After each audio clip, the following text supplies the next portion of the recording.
I have never met or spoke to Sam Houser, and Dan Houser admittedly avoided me on set. Really? I spoke to Dan Houser twice in 5 years. As we barrel towards the release of GTA 6, there's been something on my mind. There are a lot of naysayers and detractors when it comes to GTA 6. That's fine. Rockstar has a lot to live up to, and gamers have been burnt by enormous ambitions before. It's easy to understand why someone would be skeptical or anxious, even with Rockstar's proven track record. However, there's one thing that doesn't sit right with me. A lot of people think that Dan Houser, one of the co-founders of Rockstar Games and the lead writer of most of Rockstar's titles, is the only reason Rockstar succeeded. When Houser left the company in 2020, people began to panic that GTA 6 and future Rockstar games would be a disaster. From the outside looking in, I can see why someone would think that. Houser is one of the few people who has been front-facing at Rockstar, giving rare interviews. He helped form the company. He's an instrumental part of Rockstar, and I have no doubt there will be some differences in his absence. However, I want to take this as an opportunity to shine a light on some of the people at Rockstar who are just as important as Houser was, but you might not even know they exist. Number 1. Rod Edge. Some people think Dan Houser is the one directing actors during performance capture. That's not the case at all. The performance capture and voiceover director for the majority of Rockstar's modern games is Rod Edge, a man so elusive that I couldn't even find an image of him online. Here's Arthur Morgan himself, Roger Clark, to tell you all about it. I have never met or spoke to Sam Houser, and Dan Houser admittedly avoided me on set. Really?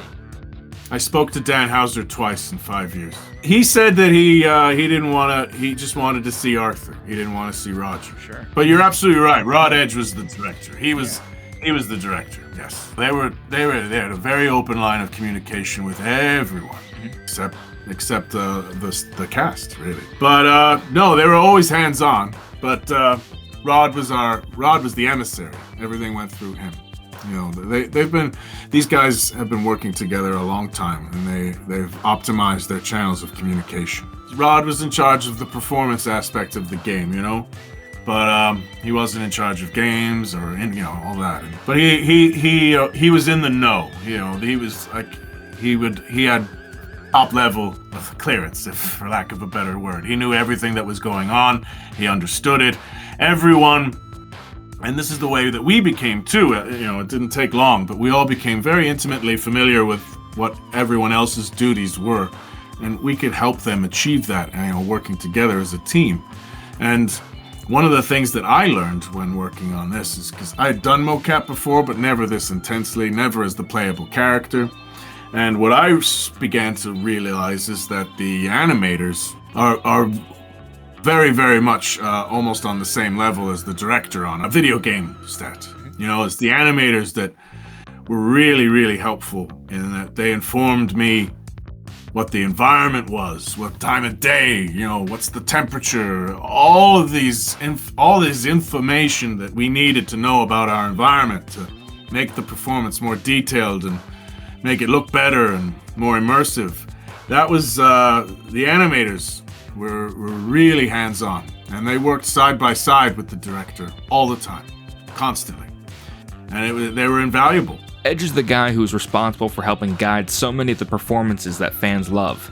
Of course, it's a collaboration with the actors themselves, but it's on Edge to capture the desired performance, maintain continuity, and understand the full scope of the story so that he can get the performances that he needs. When working on GTA 5, Sean Fontano, the actor for Franklin, said that he wanted to punch Trevor during the scene where Trevor trips over the fence and becomes irritated by Franklin. However, Edge intervened, as he felt it was important for Trevor to always be the most aggressive person in a scene.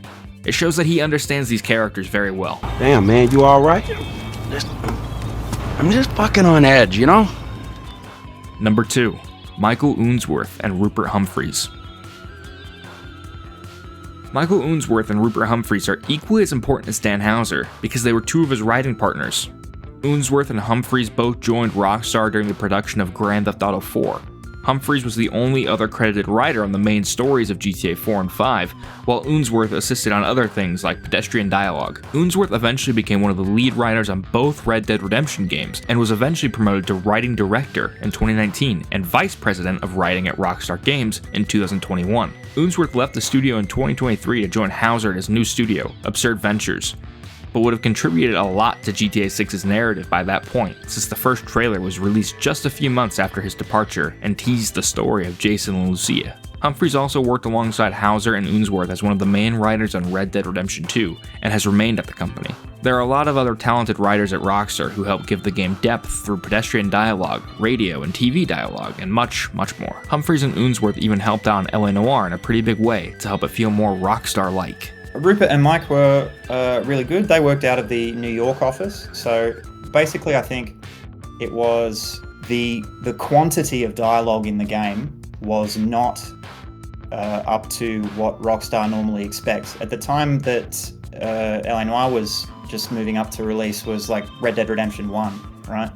And do you remember when everybody got so excited that you would ride your horse to a destination in Red Dead Redemption 1 and the characters would talk the entire way there, and then if you replayed that checkpoint, they would have a different conversation. It was mind-blowing to a lot of people, and Mike and Rupert just came on with the extra capacity to just fill out all of that extra dialogue in the world, because you do a lot of driving around in LA Noire, and you have your partner in the car the entire time. So people expect in open world games that kind of level of narrative delivery all the time. There is this kind of in video games particularly, there is this sort of quantity of dialogue, quantity of narrative delivery thing, and absolutely, it's impressive the way Rockstar Games just, because, in the process of development, trying to time conversations to journeys is the hardest thing in the world. So having the resources and the experience to do that is something that Rockstar definitely brought in. Number 3. Rob Nelson and Aaron Garbett. Rob Nelson and Aaron Garbett are the co-studio heads at Rockstar North, which is essentially the lead development studio for Rockstar. Both Nelson and Garbett have been with Rockstar for decades, with Garbett having a credit on every single Grand Theft Auto game ever created, with the exception of GTA Advance. He began his time at Rockstar as an artist, and in 2016 was promoted to co-studio head along with Nelson after Leslie Benzies left the company. As for Nelson, he's been a producer with Rockstar Games since 2005. Nelson has been one of the handful of people who speaks on behalf of Rockstar whenever they do press, so some fans might have even seen his face before. While producers do a ton of different things on games, one of the most notable things I learned from him is that he's at least partially responsible for the fragility of your horse's life in Red Dead Redemption 2. In an interview with IGN prior to the game's release, Nelson noted that he had an incident where his horse died while exploring the world. He didn't have medicine on him, so he ran back to town to buy some, but once he returned, the horse was dead. However, a bug allowed him to whistle and bring the horse back from the dead. It spoiled an emergent moment where he was allowed to feel like there was weight to his horse's death, like there was a true loss of life, like there was something to mourn. This prompted the team to double down on strengthening the bond with your horse, and the cost that comes with that. Nelson told IGN, quote, "Things have to cost something to mean something," end quote. That kind of perspective shows Nelson and his collaborators really grasp how to create the kind of media experience that Rockstar is known for. With Nelson at the head of the studio, it means that kind of insight and feedback will trickle down to the rest of the studio and fortify their work. Number 4. Sam Hauser. Finally, we come to Sam Hauser, a name you might know because he is the brother of Dan Hauser. Sam Hauser is the president of Rockstar Games and longtime producer of the studio's games. While he's not a writer, he is instrumental in creating the tone of GTA and is a sort of creative overseer of Rockstar's titles. When speaking with IGN around the time of GTA 3's release, he described himself as being, quote, "militant on ensuring the game had a look, a sound, a story, and a feel that worked," end quote. In essence, he helps curate the entire framework of these games. As for specific contributions, there are many, and I won't rattle them all off here. One of his biggest contributions was revealed in a 2021 interview with Games Radar. Aaron Garbett stated that Sam Hauser was pushing the team to take the series to 3D for quite a while, and it ended up happening on GTA 3. It's safe to say that Sam Hauser is still spearheading the creative charge at Rockstar and ensuring that GTA 6 has a clear vision behind it. Number 5. Everyone else. There are a lot of other people that have been with Rockstar Games for decades. Programmers, animators, designers, brilliant PR and marketing folks, and others who have all contributed to Rockstar's success in big and different ways. A lot of people think of the boots on the ground developers as grunts taking orders, and while they all have their assignments, don't get it confused. They are absolutely artists. They were hired for their talents and specialties, not because they're a robot programmed to do specific things. They are making a game together, as a unit. It takes a village to make a game, let alone one like Grand Theft Auto. One man couldn't possibly lead the charge all by himself. Rockstar alone has 9 different studios around the globe working on its games, made up of literally thousands of people, and Dan Houser himself would tell you all of this. In a 2009 interview with The Times, Houser explained why he rarely steps into the limelight. Quote, "Me, Sam, and Leslie are very aware of the fact that we as a triumvirate do not make the games. 200, 300, 700 people make the games. It's easy for people to focus on individuals because it's an easier story to tell, but it's not relevant to what we do.